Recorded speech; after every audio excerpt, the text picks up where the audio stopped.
So yun guys, ito naman ang video kung paano naman natin i-disable yung post time. Okay? So, connect ulit tayo. Total nakakonect na tayo sa Peace Wi-Fi.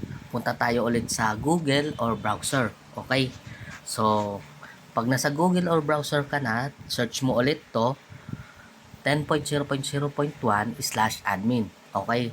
So, search natin. Ngayon, nakalagin na tayo. So, dapat lalabas yung username at saka password natin, di ba?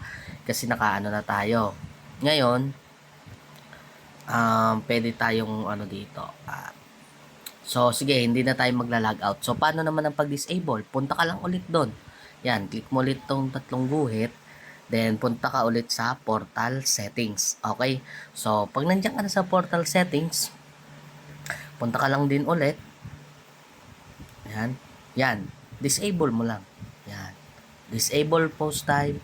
Then, save. Yun. Ganun lang kadali guys ang pag-enable and disable ng post time. Okay?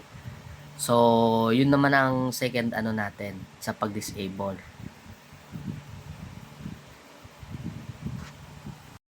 So yun guys, ito naman ang video kung paano naman natin i-disable yung post time. Okay? So, connect ulit tayo. Total nakakonect na tayo sa Peace Wi-Fi. Punta tayo ulit sa Google or browser. Okay?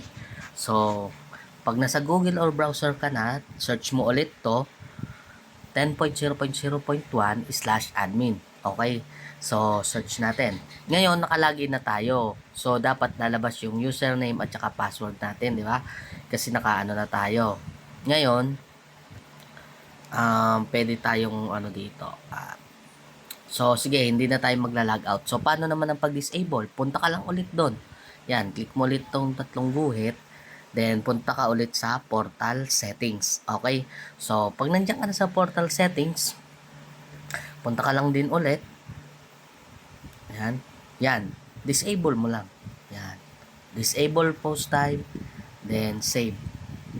Yun. Ganun lang kadali guys ang pag-enable and disable ng post time. Okay?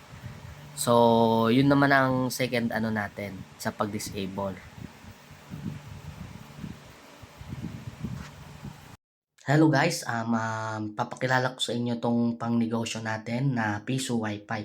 So, etong Piso Wi-Fi para gumana siya at internet connection lang ang kailangan nito. So, tulad ng PLDT, Globeplan, or Converge. Okay? So, kompleto na siya. Isasaksak na lang. And then, hindi mo na kailangan bantayan.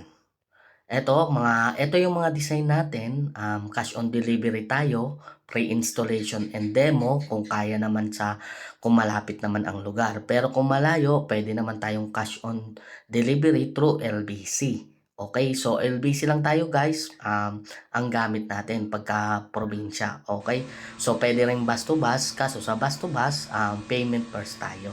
Okay, so yun lang guys, maraming salamat.